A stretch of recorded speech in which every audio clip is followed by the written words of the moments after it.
Olá, boa noite, uma excelente noite para você. Começamos mais um Sociedade em Questão.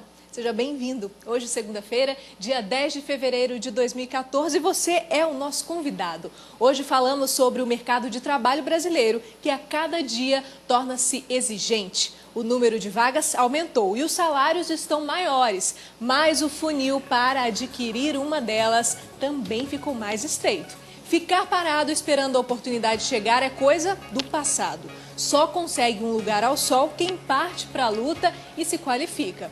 Se alguém aí perto de você que não consegue nunca uma vaga, pode ter certeza, não tem qualificação suficiente para se inserir no mercado de trabalho. Essa é a nossa discussão de hoje e eu te convido a participar. Ligue, o telefone é o 3254-1078. Sociedade em Questão já está no ar.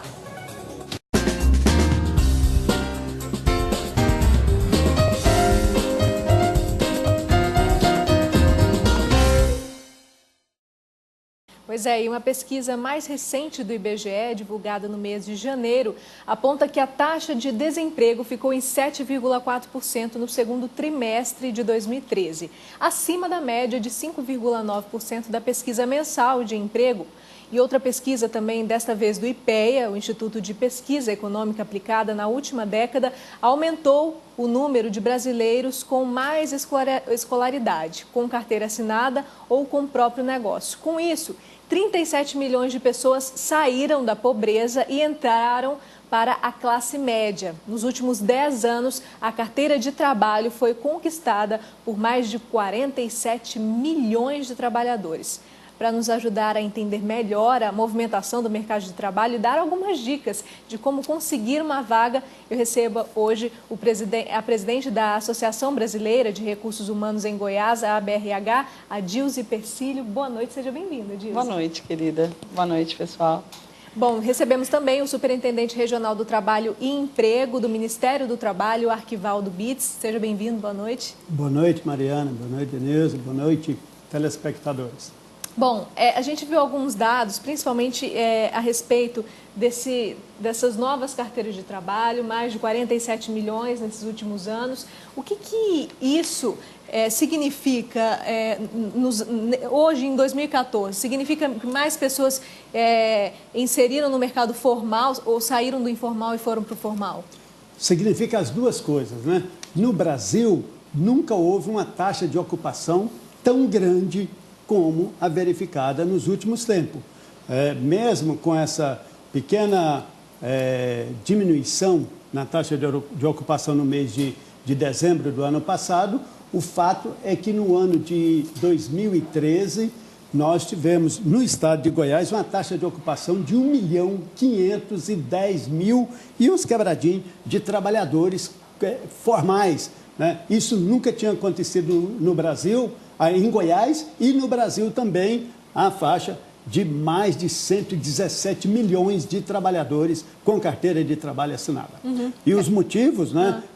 Os motivos são sempre positivos, porque com a carteira de trabalho assinada, a pessoa tem, além das garantias, os direitos trabalhistas garantidos, também a grande preocupação, a grande vantagem é a questão da previdência social.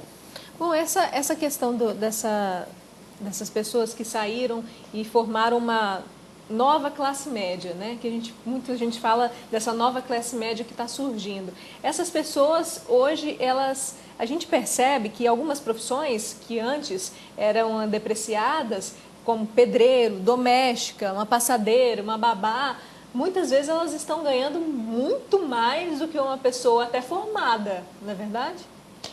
Isso é verdade. É uma questão, nessa questão do trabalho doméstico, eu acredito que tem muito a ver com a lei da oferta e da procura. Uhum. Então, como já é comum nos países desenvolvidos, realmente, e também agora, com o aumento dos direitos trabalhistas, né, desse perfil de profissional, está ficando caro e difícil de achar bons profissionais, não só no que diz respeito ao trabalho doméstico, mas também a todos os trabalhos. E a gente tinha um preconceito que está diminuindo muito com relação aos cursos técnicos. Então, o conhecimento técnico, ele passa a ser tão valorizado quanto os conhecimentos, por exemplo, em gestão. Então, aí, se você tem um bom pedreiro, um bom mestre de obra, um bom marceneiro, um bom técnico de enfermagem, ele tem muito espaço no mercado. E a gente fica muito feliz, porque isso dá uma oportunidade, porque eu tenho vários cursos oferecidos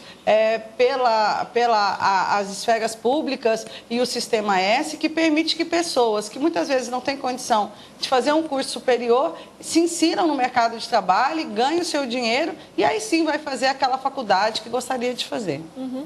Essa questão que a gente havia falado, o senhor falou que também é um dos motivos, essa questão das pessoas, muitas pessoas trabalhavam e trabalham hoje no mercado informal. A gente sabe que muita gente saiu do mercado informal para o mercado formal, para ter a sua empresa. E a partir desse momento, muita gente, então, pôde oferecer vagas de trabalho, não é isso? Exatamente. Tanto aqueles empreendedores que trabalhavam na informalidade se formalizaram, como também os trabalhadores, em geral, né, vai se conscientizando. E também a legislação brasileira, a sociedade brasileira tem evoluído. É claro, precisa de melhorar ainda muita coisa. Claro que tem muitas pessoas que ainda reclamam, o Brasil é um país atrasado. Mas, sinceramente, na parte trabalhista, o Brasil é um país que teve muitos avanços e muitas conquistas. Né? A gente não vou dizer somente nos últimos 11 anos, né? Não vou dizer isso não, mas especialmente da Constituição de 88 para cá, a situação melhorou e muito. Olhe, foi uma revolução, que as pessoas não observam muito, mas com a Constituição de 88, o trabalhador rural, todos eles passaram a ter direito. Antes, o apoio do Fundo Rural, uma aposentadoria garantida de um salário mínimo, e hoje todos que têm vínculo empregatício, eles têm isso garantido. Se porventura não tiver, tem assistência social. Então tem isso, né? Essa questão de muitas profissões que não eram regulamentadas passaram a ser, né? Exatamente. Trabalhador rural, agora as domésticas, como a Dilza informou aí, né, e está bastante divulgado, bem como também nas outras atividades que já tinham essas características. Pedreiro, era muito difícil o pedreiro formalizar o seu vínculo empregatício. Mesmo aqueles que faziam serviço particular e também aqueles que trabalhavam mais como diarista, mas hoje não, hoje quase todos estão com o vínculo empregatício devidamente registrado, nem que seja temporário, porque a questão não tem problema ser temporário, se a obra é pequena, faz temporário, mas registra, legaliza, se acontecer um acidente, está devidamente assistido. Quando não faz isso, aí tem toda a sorte, né, de infortúnio, a sorte não, a falta de sorte, né? E aí, diga-se de passagem, é para o trabalhador e para o dono da obra também, porque aí ele se torna responsável. Portanto, os dois lados estão vendo que não compensa ficar na informalidade. É muito mais importante, até mesmo também, que é lei, né? A lei exige isso. Bom, é engraçado a gente hoje está falando sobre isso, falando sobre essa ascensão dessas profissões, né, de pedreiros, mestre de obra, servente de pedreiro, doméstica, passadeira, que eram profissões pessoal que a gente... da lavoura, né, da lavoura, pois é, eram profissões que a gente não discutia antigamente, né? A gente estava falando anteriormente, o que você acha que houve, além dessa questão dessa demanda? Porque a gente tinha bastante, né, pessoas domésticas e a gente tinha uma oferta maior. Hoje tem menor porque as pessoas estão procurando se qualificar mais, é isso? Eu acho que é uma abordagem muito complexa e sistêmica mesmo. Então, de um lado, a gente tem um aumento dos direitos, um aumento de entrada de pessoas no mercado de trabalho formal. De um outro lado, a gente tem uma alta carga tributária, que também muitas vezes dificulta que você crie mais empregos. Você está em busca de estabilidade, de segurança, e aí você se torna um microempreendedor individual, você passa as empresas, para se livrarem também da carga tributária, contratam pequenas empresas como prestadoras de serviço, sim, ao invés de ter um número maior de funcionários contratados no regime CLT. Você teve um aporte de capital muito grande para as classes médias que não tinham, né, que agora são classes médias, mas que antes, sim, efetivamente eram classes baixas. E é lógico que essa pessoa, a partir do momento que ela tem acesso à informação, que ela tem acesso a um curso superior ou a algum curso técnico, e principalmente com o advento da própria internet, das redes sociais. Hoje você vai, eu brinco que eu sou professora também, a vida de professor está cada vez mais difícil, porque dependendo do curso que você vai, do tema, o seu aluno ele tem muito mais vivência. Imagina, você vai dar um curso de marketing digital e pega a moçada que está saindo da faculdade de publicidade e propaganda, que tem tablet, que tem smartphone, que tem TV a cabo, que tem tudo na casa, sim, dele, ele está muito mais conectado com isso até do que aquele professor que estudou para aquilo. É claro que o acesso aos dados aumentou, mas isso não quer dizer que todos conseguem gerar informação. Uhum. Eu sou, assim, muito entusiasta e muito otimista. E eu vejo que essa geração Y, que está começando a dominar o mercado de trabalho, e essa geração Z, que está vindo, realmente vai revolucionar. E aí, nós que trabalhamos, seja eu da área privada, ou sejam os representantes da área pública, a gente realmente tem que repensar todo esse processo de inserção dessas pessoas no mercado de trabalho. Sabe o que eu acho interessante? Que a gente está avaliando, até para fazer o programa mesmo, a gente encontrou uma pessoa que ela é passadeira e a gente fica pensando, gente, como é uma realidade que às vezes a gente não imagina que exista, né? Uma passadeira que presta serviço para algumas pessoas em condomínios fechados aqui em Goiânia, que a gente tem muito, né? Então, ela presta serviço para diversas casas. Ela ganha... Agenda lotada. Não, ela ganha por mês, pasmem, R$12.000 por mês. Mas passar roupa é um serviço difícil demais. Não, mas quando... Não, eu odeio passar roupa. Agora, todas as minhas roupas têm elastano, porque quando eu morei sozinha, eu não tinha a menor competência para passar roupa. Tudo virou de malha, Isso, só a mamãe que sabia Mas passar. quando que a gente ia falar, uns 3, nem falar 2, uns 3 anos atrás, mais ou menos, que a gente imaginar que uma passadeira iria ganhar R$12.000. Ela já estava falando que estava juntando dinheiro para comprar um carro, porque com um carro ela fica mais fácil para ela se deslocar e pegar mais serviço. Pois entendeu? É isso. E esse poder de compra, né? Muita gente imagina assim, ela é passadeira, ela não tem um poder de compra, ela não tem como comprar, ela vai comprar um carro à vista. Entendeu? Então, hoje a realidade está completamente diferente. A Dilza ia falar alguma coisa, mas eu gostaria de alertar para as pessoas que têm atividade como essa, passadeira.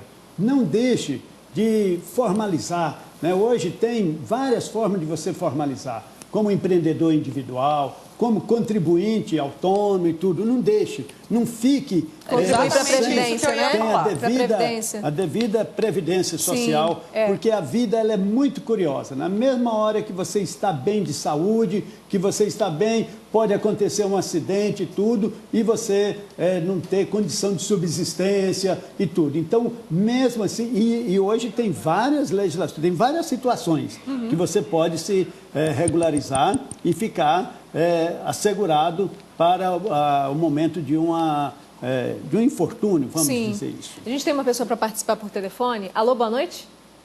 Boa noite. Boa noite, quem fala? Joaquim Brozinho da Silva, Piracanjuba. Tá ótimo, obrigada por ter ligado, pela participação. Qual a sua opinião? Qual a sua pergunta, né? Eu quero fazer uma pergunta, sim, por Quivaldo. Sim. A minha mulher completou 62 anos agora em janeiro de 18 e ela tem 2 anos e 7 meses de contribuição, não está conseguindo aposentar. Se fala para ele que o Joaquim da Sulcante de Piracanjuba, que ele sabe quem. Conheço o pessoal aí da Fundação Nacional de Saúde de Piracanjuba, são companheiros de luta que vivem aí trabalhando para evitar que a dengue prolifere. Em relação à situação da sua esposa, procure a unidade do INSS. Eu acho que aí em Piracanjuba tem uma unidade do INSS. O fato é que você disse, ela já está com 62 anos e ela tem contribuição de quanto tempo que eu não ouvi? 2 anos. 2 anos. 2 anos, para efeito de aposentadoria, precisa um pouco mais. Mas que é isso que a gente falou. Cuidar antes. Se prevenir e estar embasado, né? Agora, dependendo da situação da renda familiar, ela poderia também ter assistência social, mas isso aí precisaria de ter uma renda familiar de até um salário mínimo, coisa que não dá para saber pelas suas informações.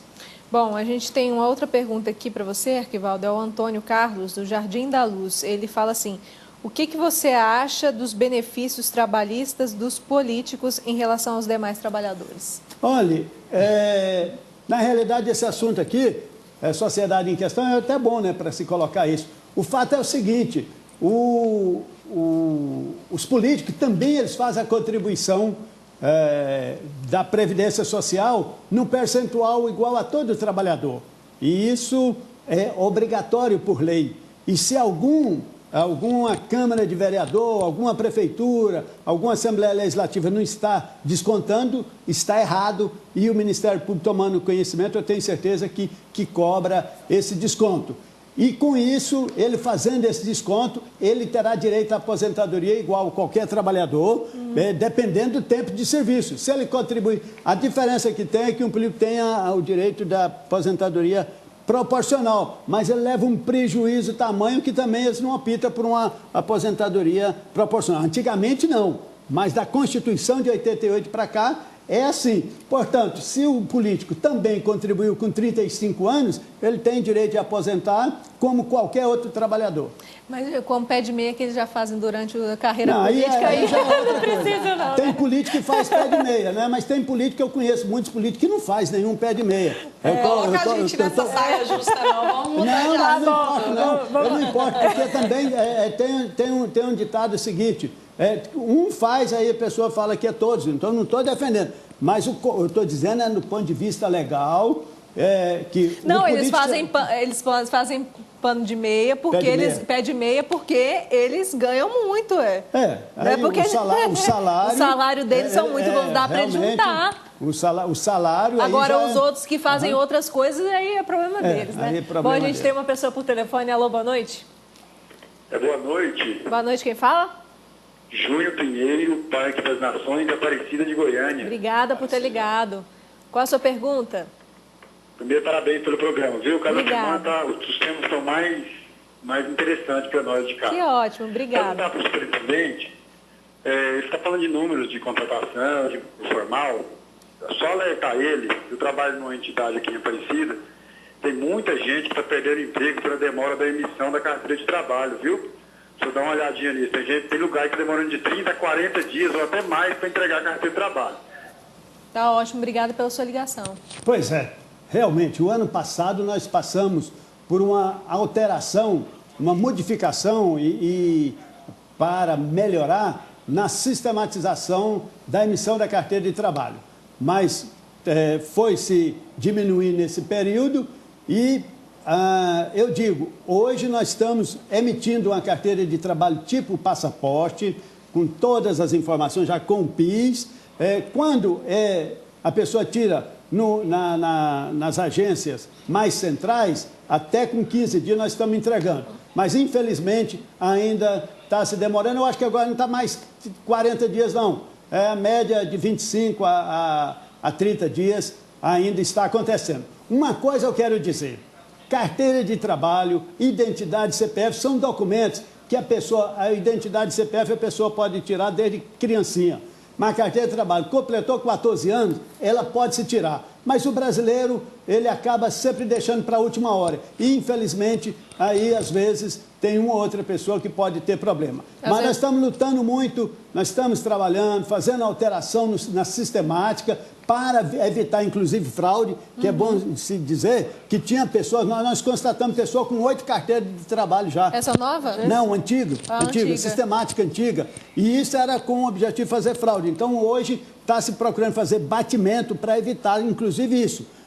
Infelizmente, a sociedade brasileira, a sociedade, o ser humano, no Brasil e outros países, mas nós estamos falando no Brasil, vamos ficar no Brasil. Infelizmente, por causa de pessoas que têm más intenções, acaba dificultando a sistemática e, com isso, prejudicando muitas pessoas. Mas eu digo para você, completou 14 anos, procure logo o Ministério do Trabalho, completou 16 anos, procure o cartório eleitoral, tire seus documentos, não deixa para a hora que você precisar, não. Essas coisas a gente tem que fazer a tempo para depois não ter problema de última hora. Porque às vezes a pessoa vai fazer a carteira de trabalho quando arruma um emprego, né? Corre, precisa fazer, aí é difícil.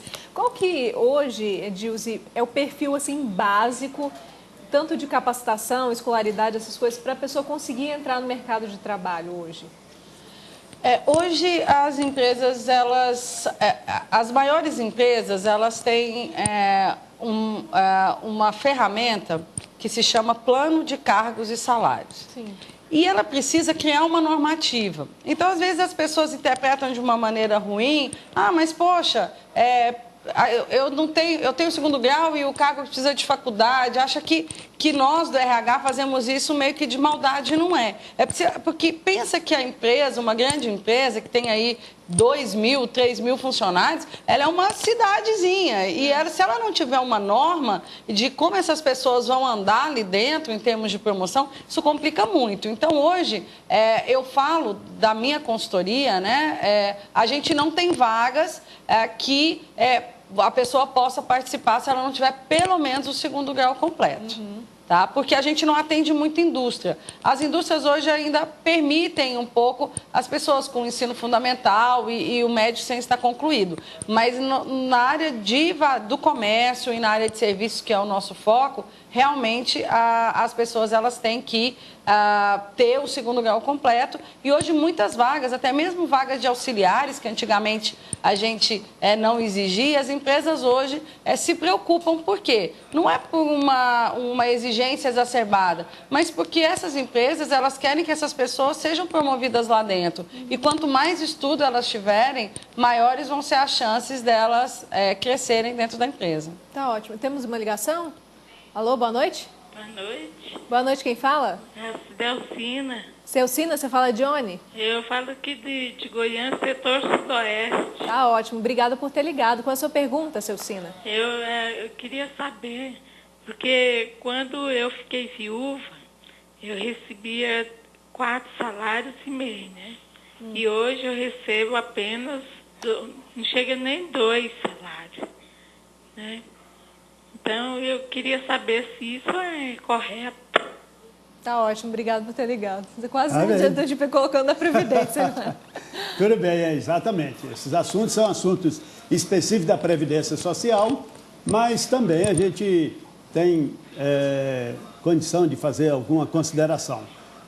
Efetivamente, a legislação que rege o reajuste da Previdência Social em geral é uma legislação. E a do aumento do salário mínimo, a recomposição do salário mínimo, é uma novidade. E aí eu digo, uma novidade que aconteceu nesse último governo. Né?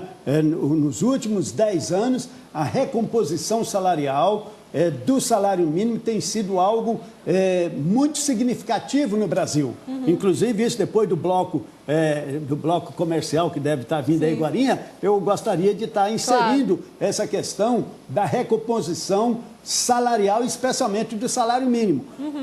Que há 11 anos atrás, o salário mínimo ele era menos de $100. Hoje é mais de $300, mas não vamos falar em dólar, se falar na quantidade de pacotes de arroz, na quantidade de leite, na quantidade de feijão, de carne, que o salário mínimo comprável que compra hoje é algo muito significativo, né? E isso aí, para quem recebe o salário mínimo, sabe o que significa.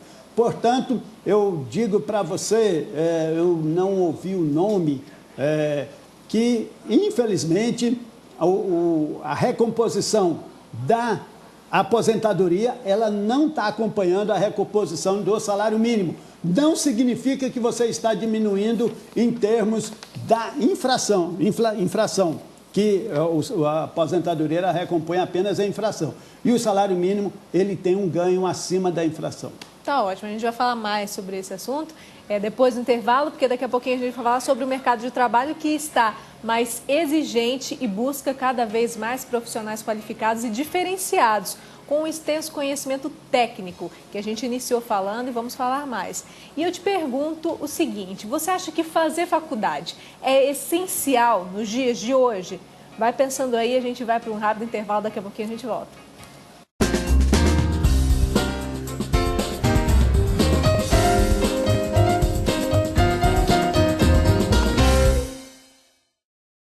Olha, na última década aumentou o número de brasileiros com maior escolaridade e com carteira assinada ou também com o próprio negócio. Já falamos disso aqui, mas ainda há algumas vagas ociosas e são muitas. E o essencial para obter uma delas é o que muitos procuram, que é o quê? A faculdade. O que precisamos para conseguir um lugar ao sol, um emprego melhor, as pessoas já pensam, preciso fazer um curso superior. Será que realmente a faculdade é o caminho? E a gente continua nessa discussão aqui, a faculdade, o ensino superior, seja ele, como a gente estava falando, técnico ou esse normal mesmo de 4 anos ou 5 anos, é essencial hoje em dia para se conseguir uma vaga melhor, um emprego melhor? Eu acredito que o estudo é, sim, fundamental para se conseguir as melhores vagas. Hoje, o que acontece? Nós temos cursos, o que a gente chamava do curso superior tradicional, aquelas carreiras tradicionais, como direito, medicina, engenharia, elas continuam tendo seu espaço e cada vez maior. Hoje a gente tem um déficit, por exemplo, de médicos, não precisamos nem falar o que a gente já viu aí, tivemos que importar. E de engenheiros que a gente vai demorar anos para suprir, mesmo com esse tanto de faculdade que está surgindo. Só que a gente está num mercado que ele é muito acelerado. E hoje, 4 anos estudando, o mercado já não te espera por 4 anos. E aí, por isso que surgiram os cursos superiores, mas que a gente chama de menor duração, que são os cursos tecnólogos, que conseguem fazer essa ponte entre o curso superior e o curso técnico. E por isso esses profissionais estão cada vez mais sendo absorvidos pelo mercado. Hoje você tem, por exemplo, antigamente você tinha só o curso técnico e mecânico. Hoje você tem o curso tecnológico em mecânica, que é um curso superior, que te permite prestar concurso. Se você fizer um curso de gestão de recursos humanos, por exemplo, você vai poder trabalhar com RH, assim como quem fez psicologia ou administração, que são os cursos de maior duração. Então, eu acredito muito na formação, acredito no curso superior e principalmente dos cursos superiores que são os cursos de menor duração. Porque na empresa você tem 2 formas de crescer na empresa, que a gente fala da famosa carreira Y. Então, você começou lá como auxiliar, foi analista, subiu para assistente, analista. Você pode optar se você quer continuar sendo um técnico ou se você quer ser um gestor, que é o que a gente chama da carreira Y. Antigamente, a gente achava que para crescer na empresa, a gente tinha que virar gerente. E aí, com o aumento do número de pequenas empresas e microempresas que não dão essa oportunidade de crescimento vertical, as pessoas perceberam que sim, é muito vantajoso você se especializar tecnicamente e continuar sendo um analista sênior numa área, por exemplo, de química, do que necessariamente ter que ser um gerente de uma planta industrial, por exemplo. Como é que a gente consegue explicar, Arquivaldo, essa questão e principalmente desses dados que surgiram agora? A gente tem, de um lado, um crescimento muito grande desses empregos, né, das vagas de emprego e das pessoas que se colocaram no mercado de trabalho, também da inserção dessas pessoas nesses cursos técnicos, tecnológicos, em faculdades, enfim. Mas, por outro lado, a gente tem um índice grande de analfabetismo também. Como é que a gente consegue explicar esses 2 extremos? E antes, né, só a Dilsa colocou muito bem, mas ainda completar, é de fundamental importância a escolaridade, mas a qualificação. Hoje, com a humanidade, né, de um século para cá, mas de cada tempo que vai passando, a aceleração, as novidades, as tecnologias são assim, tem uma novidade tecnológica, daqui 5 anos, daqui 10 anos, aquilo tudo mudou. Então, mesmo que a pessoa faça curso superior... É bem menos que isso, né? Bem menos às vezes até menos do que isso. Tem algumas tecnologias que bem menos. Exatamente. No mundo da informática, então, as coisas... E aí precisa de estar se qualificando constantemente. Tem que fazer o curso superior, depois fazer qualificação, requalificar, treinar, qualificar. É uma constante, né? Quem achar que terminou um curso superior, pode ser o melhor curso, pode ser medicina, engenharia, advocacia e qualquer outra área, e achar, não, agora eu concluí e ele vai ficar uns dias, ele está ultrapassado totalmente. Então, a qualificação é fundamental. E isto tem exigido da sociedade, do governo, e as empresas têm tido esse comportamento. A qualificação não é uma obrigação apenas do governo. Governos nenhum, não estou falando em governo federal, estadual, municipal, qualquer um dos seus, ele não consegue proporcionar a qualificação a tempo e a hora e também no espaço, né? Porque antigamente era na cidade. Hoje, vai na zona rural, está tudo maquinizado, né? Tudo informatizado e tudo. Então, também na zona rural precisa de ter a devida qualificação. E, com isso, o que acontece? Aí, há muitas vezes, tem sido constante, nós do Ministério do Trabalho, nos eventos que nós temos tido, tanto na FIEG, quanto na Fé Comércio, a cobrança constante, porque tem vaga, nós temos contingente de pessoal querendo trabalhar, mas não tem a devida qualificação. Sim. Agora, o governo federal tem, juntamente com o governo estadual, em perfeita sintonia, tem procurado oferecer o maior número de cursos de qualificação, e também as prefeituras. Mas não é possível. Agora, o Pronatec, ele tem sido bem mais dinâmico e o pensamento é procurar superar, mas ainda falta muita coisa. Pronatec é o quê? Pronatec é o Programa Nacional de Qualificação Técnica, né? Uhum. Que inclusive agora o Ministério do Trabalho é que faz o encaminhamento, mas ele está sendo feito direto pelo MEC, porque o Ministério do Trabalho ele tem uma linha, né? O MEC tem o da área de educação e qualificação, tem bem mais condição, é bem mais ágil para... E nós temos uns parceiros fundamentais, que é o Sistema S, né? Senai, Senac, Senast, que é do transporte, Senar na agricultura, e vários outros parceiros também que envolve tudo para ver se dá conta. Mas, como eu disse, a tecnologia, as inovações, elas estão correndo a 100 e nós estamos correndo a 60, sei lá, né? Não vou dizer 50 também, não é tanto. E uma coisa que eu gostaria de compartilhar por exemplo, membros do Sistema S, principalmente do Senai, eles me procuram, enquanto presidente da Associação Brasileira de Recursos Humanos aqui em Goiás, para que a gente mobilize o empresário a disponibilizar seus colaboradores para fazerem cursos que são gratuitos. Então, o empresário, ele tem que... se joga muita responsabilidade da formação, da educação, no sistema público e privado, da educação, digamos assim, de massa. Mas, mesmo essa pessoa aqui, essa questão que a gente estava falando da faculdade, por que muitas pessoas falam assim, poxa, mas eu tenho graduação, eu tenho pós-graduação, como é que vai falar que essa pessoa não é capacitada? Sendo que há 15 anos, você, para aquele cargo, contratava, às vezes, uma pessoa que tinha o primeiro grau completo. O empresariado, ele tem que entender que a responsabilidade dele terminar de capacitar essa pessoa. Porque tem um tipo de capacitação que a gente fala o on the job ou no trabalho, que ela só se realiza no trabalho. Então, por isso que eles se falam muito, mas falta gente capacitada. Falta. Se você quiser a pessoa pronta, né? Se você quiser o super-homem e a Mulher Maravilha, você vai ter que tirar de uma empresa, provavelmente da concorrência, aquele cara que está pronto, que ele é mais caro. E simplesmente, com o crescimento do mercado, você tem por parte dos empresários uma certa canibalização para pegar aquele talento.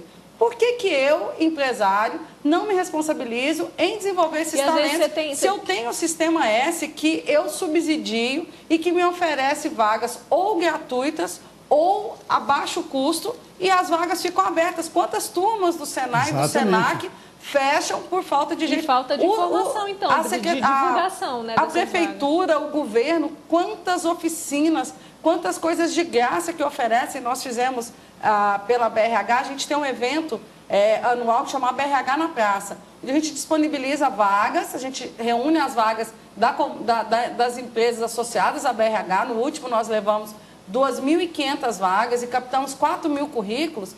Nós tivemos a participação do Cine para ir lá oferecer as bolsas, porque a pessoa não ia lá atrás dessas bolsas. Poxa, a pessoa não vai estudar de graça e muitas vezes ela quer. Só que o empresário, a chefia dela, não libera ela para ela poder estudar durante 2 horas do turno dela. E aí é o que você estava falando, que às vezes a pessoa quer, o empresário quer uma pessoa pronta, um profissional pronto, tem que pagar muito bem por isso, porque a pessoa vai colocar o preço dela. Às vezes ela tem uma pessoa que poderia ser até melhor do que aquele outro, mas apenas se investisse. Né? E fosse investido coisa, um pouquinho, assim, apostasse um pouco. Isso, né? E aí eu falo, para quem está nos ouvindo e estiver pensando em procurar emprego ou mudar de emprego, primeira coisa, pergunte, você está procurando alguém para esse lugar? Por quê? A que estava aqui foi promovida? Se você está entrando como supervisor, pergunte, por que aquela pessoa que era analista não virou supervisor? É o tipo da empresa que quer o bolo da massa pronta, você vai, pega lá, pipoca de micro-ondas. Hoje eu vi um post muito legal no Facebook que falava o seguinte, se amor fosse fácil, não chamava amor, chamava pipoca de micro-ondas. Então, gente, se desenvolver pessoas fosse fácil, se encontrar talentos fosse fácil, eu estaria sem emprego, o senhor estaria sem emprego também. É difícil e o empresário ele tem que assumir essa responsabilidade dele. Com certeza. A gente tem uma pessoa rapidinho para falar por telefone. Alô, boa noite. Boa noite. Boa noite, quem fala? Eu sou o Leonardo, professor, universitário, inclusive. Tá ótimo, Leonardo. Você fala de onde? Qual bairro? Eu estou falando do Jardim Bela Vista. Tá ótimo. Qual a sua pergunta? Bom, na verdade, eu queria colocar alguns pontos. Sim. De maneira bem objetiva e só reforçar que acredito que a formação superior hoje em dia é uma necessidade, porque tudo no mundo hoje é informatizado, nós vivemos nessa chamada sociedade da informação, em que informação é fundamental para o consumo, para o lazer, para o trabalho. Então, a sociedade da informação, do conhecimento, acho que leva a uma necessidade que as pessoas passem pela vida escolar e, se possível, pelo ensino superior mesmo, para todas as áreas. Mas é claro que não é uma necessidade para todos. E um outro ponto que eu acho importante colocar é que o problema maior hoje, talvez, que a gente também tem que discutir, é a qualidade dos cursos superiores, né? É uma realidade que nós estamos formando, eu falo isso na condição de professor universitário, que nós estamos formando, em muitos casos, analfabetos funcionais. Pessoas que passam pelo ensino superior, mas não têm a menor condição de exercer aquela profissão no qual ela é formada. Então, acho que é importante pensar na sociedade da informação, que leva à necessidade do conhecimento e na qualidade do ensino superior, que hoje é muito precário. Tá ótimo. Obrigada pela sua participação. O senhor quer fazer um comentário? Professor, eu costumo dizer o seguinte, eu estudei escola pública, comecei estudando, inclusive na zona rural, escola multisseriada, né? E eu costumo dizer que também tem um dado muito importante. As pessoas jogam a culpa no professor, na faculdade, mas aquela pessoa que quer mesmo, ele estuda e consegue sucesso. Agora, quando fica buscando a jogar a culpa em A, B ou C, realmente pode acontecer isso aí. Eu prefiro dizer que cada aluno, cada estudante forma o profissional conforme ele se dedicar, conforme ele lutar. É bem verdade que a pessoa que trabalha durante o dia e estuda à noite, ele tem muitas dificuldades. Mas eu digo que eu fiz isto e... É força de vontade, né? Tem a força de vontade. E não culpo as faculdades, os professores, pelas coisas que eu não dei conta de fazer na vida. Eu, sinceramente, acho que a educação brasileira tem evoluído muito, nunca teve tantas faculdades como tem hoje. Agora, tem aquelas pessoas que vai lá por obrigação, por dar a presença, aí infelizmente ele também não vai ser. Tem pessoa que assina o ponto e não preocupa fazer um bom trabalho. Isso aí é uma pessoa que o pai e a mãe pagam a faculdade para ele. Pois é. Não, o que eu estou dizendo, tem a pessoa... O mercado avalia tem pessoa não que tem. assim, Isso aí, a peneira é grande, né? Mas eu a quero peneira dizer que o Brasil tem avançado demais. Eu não sou daquele que fico achando que o Brasil... Não é porque eu faço parte e lutei para esse governo que está no governo federal, tenho orgulho de dizer que lutei e acho que ainda tem muita coisa para fazer. Mas o Brasil tem, sim, melhorado e muito, especialmente na área da educação, né? Quem dera que há 10, 15, 20 anos tivesse a quantidade de escolas técnicas no Brasil, de universidades que tem no Brasil. Quem dera que os filhos de pobre há 15, 20 anos tivessem condição de estudar como tem hoje, a quantidade de filhos, não é um ou outro eu passei por essa daí. Bolsas, mas eu estou falando financiamentos. Tudo mais. Fico muito Agora, feliz de receber. Se ficar na lamentação, né, Dilson? Exatamente. Eu fico muito feliz de receber lá na minha empresa pessoas que você vê que são de origem muito humilde, mas que já estão se formando. Ah, tudo bem, não deu para fazer o curso de engenharia na Federal, porque além de ser muito difícil, também o cara não vai conseguir trabalhar porque é integral, mas tudo bem, está fazendo um curso tecnólogo e vai sair dali um grande profissional. E outra coisa, as coisas são muito sistêmicas para a gente interpretar. Tanto no ensino público quanto privado, você trabalha com indicadores. Então, você tem lá, desde o ensino fundamental, o Acelera lá, que você acaba aprovando crianças que realmente não aprenderam tanto quanto deveriam.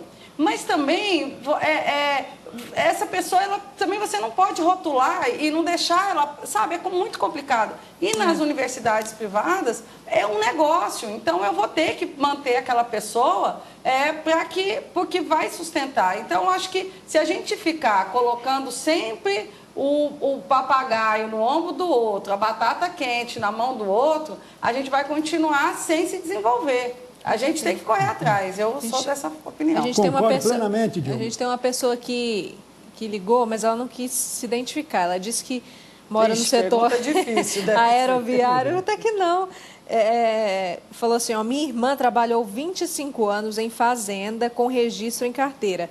Mas essa pessoa, a irmã dela, no caso, foi registrada como comerciante.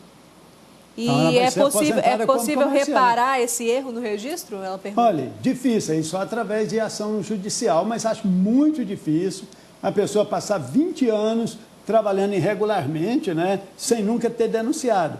Vai ser, mas de qualquer forma isso aí precisa de ser de ação judicial, mas de qualquer forma ela vai poder também aposentar como comerciário. Não muda nada. E o mínimo é o mínimo. O trabalhador rural é um salário mínimo. O comerciante pode ser que seja até um pouco mais. Às vezes pode ser melhor para ela. Então. Mas aí precisa de ver. De qualquer forma, essa situação precisa de ver a situação especificamente para dar uma orientação melhor. O fato é que se ela tem 25 anos de tempo de serviço de contribuição, ela está com a aposentadoria garantida. Está ótimo, Dilson. Uma questão, falando dessa questão trabalhista, eu diria, principalmente para as pessoas que estão iniciando suas carreiras ou que estão no meio de suas carreiras, muito cuidado com essa questão de esperar a coisa ficar ruim para depois acionar a justiça, a empresa na Justiça do Trabalho. Isso é muito prejudicial para o seu currículo. Então, como foi dito aqui, fique atento. Se você está vendo se a coisa não está sendo feita da melhor forma, desde o início, alerte, questione e, se não deu certo, busque uma outra opção de empresa. O problema é que, às vezes, tem muita gente, no caso, ela trabalhava numa fazenda, deve ser uma pessoa mais simples. Falta de informação e até de coragem, às vezes, de falar alguma coisa e terminar sendo prejudicada com isso, né? Exatamente. A gente tem uma pessoa para participar por telefone. Alô, boa noite? Oi, boa noite, tudo bem? Joia, quem fala? É o Paulo, da Vila Redenção. Tá ótimo, Paulo. Qual a sua pergunta ou então sua opinião? Quero procurar o superintendente por que eles acabaram com aqueles cursos técnicos que tinha na escola. Antigamente você fazia 8ª série, você começava a fazer curso técnico de enfermagem, técnico de contabilidade, e hoje isso foi para a rede privada. Tem pessoas que não estão em condições de fazer esses cursos. curso técnico que tinha? Antes tinha na escola pública, junto com o segundo grau, o curso técnico. Foi isso que eu entendi. Sim. E que agora é só na iniciativa privada. Ele está perguntando o porquê disso. Bem, na realidade, essa parte aí é a parte do... Foi uma alteração que aconteceu no ensino ordinário, né? Então, não é na área do Ministério do Trabalho. Talvez a professora Dilza tenha até mais condição de informar. Mas são mudanças que aconteceu no ensino público. Isso. Eu concordo com você, foi realmente uma pena. Eu sou uma entusiasta dos cursos técnicos, sou fã de carteirinha do Sistema S, dos órgãos de governo que levam esse ensino técnico. Realmente, foi uma pena não termos mais isso. Mas, infelizmente, foi assim que o MEC entendeu. Ótimo, né? Isso aí tem essa alteração, tem mais de 15 anos, entendeu? Tem bastante tempo. Por isso que eu estou aqui. Olha que acabaram aquela ideia dos liceus, né? Exato. Dos liceus de arte e ofício. E aí você tinha essa questão técnico-magistério. Eu fiz o técnico contabilidade, né? Então, segundo grau. A gente até em algumas outras oportunidades, nós falamos aqui no Sociedade de Questão sobre o problema da criminalidade dos menores, entre os menores e todo esse problema de drogas também. Muita gente sempre questionou essa falta, o que tinha antes. A gente tinha aqui em Goiânia um programa que dava cursos para esses menores, eles podiam trabalhar, enfim, tinham mais oportunidades, cursos gratuitos. Fama, era? Não. Eu me esqueci o nome, agora me fugiu o nome. Mas era um programa que tinha aqui da Prefeitura de Goiânia, que dava essa oportunidade para crianças e adolescentes, para fazer curso e também para trabalhar. E muita gente fala assim, antigamente tinha isso, tinha curso, até tinha escolinha de futebol e tal. Antigamente tinha isso, os meninos se ocupavam, né? E hoje, infelizmente, até mas nisso hoje também acabou com isso. A gente tem algumas ONGs, eu acho, aqui a gente está numa rede que está vinculada, né, a uma instituição religiosa. E eu vejo tudo bem, o governo ele não é ideal, mas se a gente ficar chorando por isso, a gente não vai para lugar nenhum. A sociedade civil também ela tem que se mexer, como ela que se mexeu, através de ONGs, através de igrejas. E você tem hoje. Então, para quem está querendo ocupar seus meninos, vai a dica. Procurem as fundações, né? Fundação Pro Cerrado, Menor Aprendiz, Aprendiz Legal. Hoje, a lei do aprendiz, pouca gente conhece, que é uma lei muito bacana da pessoa se inserir no mercado de trabalho. Então, como foi dito, fez 14 anos, carteira de trabalho no seu adolescente que está ali em casa só querendo assistir Malhação, não deixe, mande e vá para a empresa do parente, nem que seja para olhar. Porque ele vai saber o que é acordar, vai para a aula, chegou da aula, fez a tarefa, foi para uma atividade profissional. E a gente brinca lá na minha empresa, que a gente fala que a gente nunca viu um menor aprendiz que deu errado. E quando a gente pega um currículo e a pessoa começou a trabalhar com 14 anos como menor aprendiz, ele já pula várias etapas. Porque a gente sabe que ele aprendeu, né? De pequeno ele que se endireita, né? Não é assim que se fala? Então, procurem essas instituições. E hoje a gente não tem só dentro do governo, mas a gente tem hoje instituições da sociedade civil organizada que levam isso. Procure na associação do seu bairro, procure na igreja, procure na comunidade que você vai achar uma opção para ocupar esses garotos. Concordo plenamente. Tem que ocupar essa moçada. Com certeza. Dilza e Persílio, obrigada pela sua participação, muito obrigada pelos esclarecimentos, até pela essa dica final aqui. Foi excelente seus esclarecimentos aqui para a gente, tá? Eu que agradeço, me coloco à disposição. A Associação Brasileira de Recursos Humanos, ela está à disposição de vocês. Liguem aqui, peguem todos os dados. Quer passar o telefone de lá? Tem. Lá, o telefone, a gente tem uma estrutura muito enxuta, o telefone é mais complicado. Mas a nossa fanpage, ABRH Seccional Goiás, ou no nosso site, www.abrhgo.com.br. Mande e-mail, pergunte. A gente tem várias empresas que são associadas à ABRH. No nosso site, você pode fazer seu cadastro de currículo, que todas as empresas associadas vão ter acesso ao seu currículo. E aí, vagas para pessoas com deficiência, vagas para jovens. Vamos circular, mande perguntas pela nossa fanpage. Aquilo que a gente puder ajudar, a gente está à disposição. Tá ótimo. Arquivaldo, obrigada pelos seus esclarecimentos e até uma outra oportunidade. Eu que agradeço, Dilma, Dilza, Mariana, satisfação muito grande. Agradeço a participação de todos os telespectadores, os que fizeram pergunta. Eu quero dizer que muitas vezes a resposta que a gente dá não é a que a pessoa quer ouvir, mas efetivamente a gente tem que ser objetivo, a gente tem que falar, porque uma coisa que eu aprendi desde de pequeno, a gente morava na roça, o papai ensinava. Esse negócio de a gente ficar jogando a culpa no outro, isso não leva a nada. Então, toda a vida eu fui batalhador, toda a vida eu lutei na vida e procuro sempre assumir as responsabilidades e falo para meus irmãos mais novos, meus parentes, meus filhos, e quando já fui professor também, quando dava aula, para os colegas de serviço, né? Não altera nada a gente ficar jogando a culpa no outro. Vamos ver o que eu posso modificar, o que eu posso fazer para que o nosso país melhore. Quero encerrar essa com... Tem algumas pessoas falando muito aí, né? Que a gente precisa deixar um mundo melhor para os nossos filhos e... Tem não me lembro quem é, mas não é palavra minha, mas eu vou utilizá-la.